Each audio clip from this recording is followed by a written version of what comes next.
क्या आपने किसी ऐसे शख्स को देखा है कि जिसने आपको बहुत तकलीफ दी हो, हर्ट किया हो, बहुत परेशान किया हो, लेकिन उसके बावजूद भी कहता है कि मैंने अपनी ज़िंदगी में किसी को कोई तकलीफ नहीं दी? ज़रूर आपके दोस्तों में, रिश्तेदारों में, आपके मिलने जुलने वालों में ऐसे बहुत से लोग होंगे जो कहते होंगे कि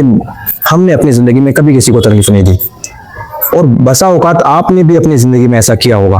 यानी आपने भी ऐसा किया होगा कि बहुत सारे लोगों का दिल दुखाया होगा, उनको हर्ट किया होगा, तकलीफ दी होगी, लेकिन आप अपने जहन में और अपने दिमाग में तन्हा तन्हा सोचते होंगे कि मैंने अपनी ज़िंदगी में किसी का दिल नहीं दुखाया और किसी को हर्ट नहीं किया। तो ऐसा है क्यों? तो उसकी वजह यह है कि इंसान अपने किरदार के मामले में और अपने अमल के मामले में खुद ही वकील बन जाता है और खुद ही जज बन जाता है, और इस सिलसिले में वो अपना केस अपने आप ही को पेश करता है और अपने आप को पेश करके अपने आप ही वो डिसीजन ले लेता है। जबकि दुरुस्त बात यह है कि आपका किरदार कैसा है, या किसी भी इंसान का किरदार कैसा है, या मेरा किरदार कैसा है, तो उसके बारे में जो सही बात को तय करेगा वो लोग हैं जो मुझसे अलग हैं, जो मेरे दाएं बाएं हैं, जो मेरे दोस्तों में हैं, रिश्तेदारों में हैं, मेरे आसपास बैठने उठने वाले हैं। वो लोग तय करेंगे कि मेरा रवैया कैसा है, ना कि खुद मैं। क्योंकि अगर ये इख्तियार मुझे ही हो कि मेरा एक्शन कैसा है, मेरा अमल कैसा है, मेरा किरदार कैसा है, तो फिर अदालत की ज़रूरत ही नहीं है। तो अदालत की ज़रूरत इसी वजह से है क्योंकि वहाँ पे दोनों फरीक के लोगों, दोनों फरीकैन को सुना जाता है, दोनों लोगों को सुना जाता है। उसको भी सुना जाता है जो कहता है कि मैंने कुछ गलत नहीं किया, और उसको भी सुना जाता है जो कहता है कि मेरे साथ गलत किया गया। अगर अपने रवैये के बारे में, अपने अखलाक के बारे में इंसान की अपनी ही राय मोतबर हो, तो फिर उस सूरत में इस बात की भी ज़रूरत नहीं है कि क़यामत के दिन मीज़ान लगाया जाए और लोगों के अमाल को तोला जाए। इसकी भी ज़रूरत नहीं है, क्योंकि बस इतना काफ़ी होगा कि इंसान से खुद पूछ लिया जाए और वो बता दे कि मेरा अमल ऐसा था, वो अपना नज़रिया बयान कर दे और उस पर फैसला कर दिया जाए। इसी तरह फिर पुलसिरात की भी ज़रूरत नहीं होगी, क्योंकि जब पूछना काफ़ी है और इंसान से उसका नज़रिया पूछ लिया जाएगा, तो फिर पुलसिरात की ज़रूरत क्या है। और इसी तरह इसकी भी ज़रूरत नहीं होगी कि क़यामत के दिन इंसानों के खुद के आज़ा बोलेंगे और वो गवाही देंगे कि किसने कैसा अमल किया। तो अगर अपने मेरे एक्शन के बारे में, मेरे किरदार के बारे में मेरी अपनी ही राय मोतबर हो, तो फिर इन सब चीज़ों की ज़रूरत ही नहीं है। तो असल बात यह है कि मेरा किरदार कैसा है और मेरा रवैया कैसा है, ये दूसरे लोग बताएंगे, ना कि मैं बताऊंगा, मेरे इर्द गिर्द के लोग बताएंगे। और परेशानी ये है कि हम लोग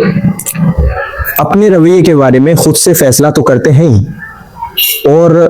उसी नज़रिए से अपने किरदार को हम डिसाइड कर लेते हैं कि कैसा है। जबकि जैसे कि मैंने पहले बताया कि इसमें दुरुस्त बात यह है कि ना तो मैं फैसला करूंगा और ना ही अजनबी लोग बताएंगे कि मेरा रवैया कैसा है, बल्कि वही लोग बताएंगे जो मेरे इर्द गिर्द रहते हैं, यानी दोस्त हुए, हमसे मिलने जुलने वाले लोग हुए, या हमारे रिश्तेदार हुए, या हमारे कलीग्स हुए, या हम जिस स्टाफ में रहते हैं उसका हिस्सा हुए, वो लोग तय करेंगे। तो अगर मेरे दाएं बाएं के लोग मेरी बुराई कर रहे हैं और मैं अपने आप को कितना भी अच्छा ख्याल करता हूँ, एक अच्छे किरदार वाला इंसान समझता हूँ, तो उसका मतलब है कि मेरा किरदार अच्छा नहीं है। इसी तरह, और ये यानी अगर दाएं बाएं के लोग, आपके आसपास रहने वाले लोग आपकी बुराई कर रहे हैं या मेरी बुराई कर रहे हैं, और अजनबी लोग चाहे कितनी भी तारीफ करें, लेकिन मेरे आसपास के लोग अगर मेरी बुराई करते हैं, तो इसका मतलब है कि मुझे अपने करैक्टर के बारे में एक बार सोचना होगा। और इसलिए हुजूर अकरम सल्लल्लाहु अलैहि वसल्लम ने इरशाद फरमाया कि तुम में सबसे बेहतरीन वो है जो अपने घर वालों के साथ बेहतरीन हो, जिसका किरदार अपने घर वालों के साथ बेहतर हो। मतलब यह है कि जिसका किरदार उसके घर वालों के साथ, जो उसके आसपास रहते हैं, उसके इर्द गिर्द बैठते हैं, उनके साथ अच्छा होगा, तो वही तुम में सबसे बेहतर है। सवाल ये पैदा होता है कि इंसान ऐसा करता क्यों है, कि वो अपने बारे में खुद ही फैसला क्यों लेता है। तो उसकी वजह यह है कि इंसान अपनी बुराई सुनना पसंद नहीं करता, और बुराई सुनना इसलिए पसंद नहीं करता है क्योंकि इंसान अपने आप से बहुत प्यार करता है। दरअसल वो किसी दूसरे से भी प्यार नहीं करता। जब हम कहते हैं ना कि एक इंसान को दूसरे इंसान से मोहब्बत है, तो दरअसल वो उससे मोहब्बत नहीं करता, बल्कि उससे मोहब्बत इस वजह से करता है कि वो शख्स इससे मोहब्बत करता है। यानी मैं अगर किसी से मोहब्बत करता हूँ, तो इसका मतलब है कि वो शख्स मुझसे मोहब्बत करता है। तो दूसरे से मोहब्बत भी मैं इसलिए करता हूँ क्योंकि वो मुझसे मोहब्बत करता है। तो एक तरह से दूसरे से मोहब्बत के पीछे भी जो राज है वो यही है कि वो मुझसे मोहब्बत करता है। तो ये जो फितरत है इंसान की, उसकी वजह से वो अपने ऐप पर कभी भी उस तरफ तवज्जो ही नहीं देता, और ना वो उसको नजर आएगा। अब उसकी दो ही सूरतें हो सकती हैं। अगर मैं ये चाहूँ कि मुझको अपने ऐप नजर आने लगे, तो दो सूरतें हो सकती हैं। एक तो ये कि मैं खुद को खुद से जुदा कर दूं और मैं कहूँ मौला से कहूँ कि मुझको मुझसे कर दे जुदा, तो उस सूरत में हम जब अपने आप को अलग रखे, अपने आप को इस तरह से देखेंगे जैसे ये मेरा गैर है, यानी खुद को खुद से निकाल लिया और उसको सामने रख लिया, अगर इस तरह से देखेंगे, जब खुद का खुद से रिश्ता टूट जाएगा तो उस सूरत में मेरे अंदर ये सलाहियत पैदा हो जाएगी कि मुझे अपनी परेशानियां और अपनी अपनी अपने अंदर जो प्रॉब्लम्स हैं और मेरे अंदर जो कैरेक्टर की खामियां हैं और मेरे अंदर जो ऐब है वो मुझको नजर आने लगेंगे और उससे पहले नजर नहीं आएंगे। और इसीलिए बहुत से औलिया इकराम यही करते थे कि वो अपने आप से इसी तरह बात करते थे जैसे वो उनके गैर हों। खुद हजरत उमर रज़ियल्लाहु ताला अन्हु जब शाम हो जाती और अंधेरा छा जाता तो दरवाजे पर दर पर अपना ठोकर मारकर खुद से कहते कि उमर तू ये बता आज तूने दिन में क्या क्या किया। इसी तरह हजरत अब्दुल्ला बिन सलाम एक मरतबा अपने लकड़ियां उठाई, लकड़ियों का गट्ठर उठा लिया, तो जो पास में लोग थे उन्होंने कहा कि आपको लकड़ियां उठाने की जरूरत क्यों पड़ी जबकि आपके पास तो गुलाम है, वो लकड़ियां उठा लेता। तो उन्होंने फरमाया कि मैंने लकड़ियां इसलिए उठाई हैं कि मैं ये देखना चाह रहा हूं कि मैं कहीं इस काम को छोटा तो नहीं समझने लगा, बुरा तो नहीं समझने लगा। तो इस तरह जो अहलुल्लाह थे और जो सहाबा इकराम थे और जो औलिया अल्लाह थे वो अपने आप को अपने सामने निकाल के रख लेते और फिर उससे इसी तरह सवाल करते कि जैसे कोई गैर से सवाल करता है, और इसलिए उनको वो चीजें नजर आती। और दूसरा तरीका ये हो सकता है कि इंसान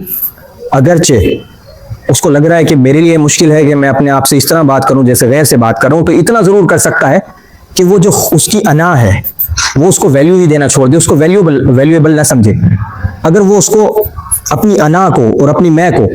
या जिसको हिंदी में कहते हैं कि अहंकार को या अपनी ईगो को, अगर वो वैल्यू करना छोड़ दे, उसको वैल्यूएबल ना समझे, तो फिर पर्दा उठ जाएगा और उसको अपनी बुराइयां नजर आने लगेंगी।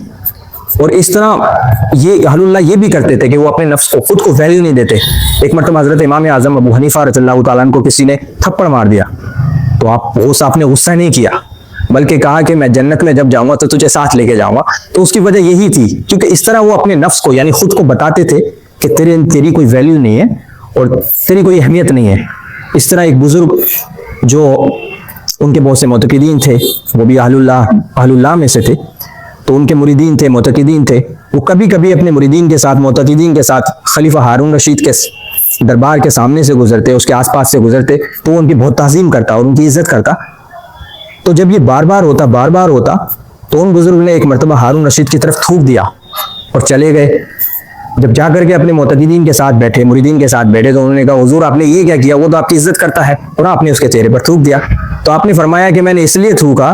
क्योंकि मुझे ये लगने लगा था कि तेरी तो बड़े बड़े लोग इज्जत करते हैं, तो आज मैंने खुद को ये बता दिया कि तेरी वैल्यू क्या है, अब आइंदा वो मेरी इज्जत नहीं करेगा।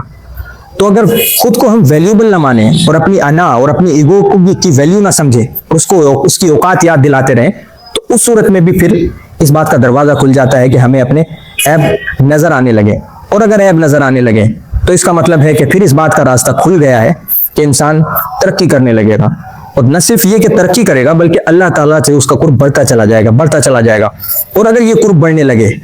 तो फिर अल्लाह ताला ऐसे बंदे के लिए कि जो अल्लाह ताला के करीब हो जाए, तकवा इख्तियार कर ले और अपने किरदार को बदल ले, तो अल्लाह ताला फिर हजरत जिब्रील अलैहिस्सलाम से फरमाता है कि जिब्रील मैं इस बंदे से मोहब्बत करने लगा हूं, तो तुम भी जाओ और सारे आसमान वालों से कह दो कि मैं उससे मोहब्बत करने लगा हूं, तो तुम भी उससे मोहब्बत करो। फिर अल्लाह ताला फरमाता है कि फिर जमीन में जाओ, हजरत जिब्रील अलैहिस्सलाम से फरमाता है कि जमीन में भी जाओ और सारे जमीन वालों को बता दो कि मैं अपने इस बंदे से मोहब्बत करने लगा हूं। तो जमीन वाले भी जितने, उन सबको चाहिए कि वो भी इससे मोहब्बत करने लगे। तो जब तक इंसान ये दो बातें ना करे, या तो वो अपने आप को वैल्यूएबल समझना छोड़ दे, अपने नफ्स को, अपनी ईगो को, या फिर खुद को खुद से निकाल ले और सामने रख ले, जब तक ये दो काम ना करे उसको अपने ऐब नजर नहीं आ सकते। और जब तक ऐब नजर नहीं आ सकते तब तक तरक्की हासिल नहीं हो सकती और कुर्बत खुदाबंदी हासिल नहीं हो सकती। और अगर ये दोनों चीजों में से एक हासिल हो जाए, ये दोनों हासिल हो जाए, तो फिर इसका मतलब है कि इंसान की तरक्की और उसकी फलाह, उसकी कामयाबी का रास्ता खुल गया।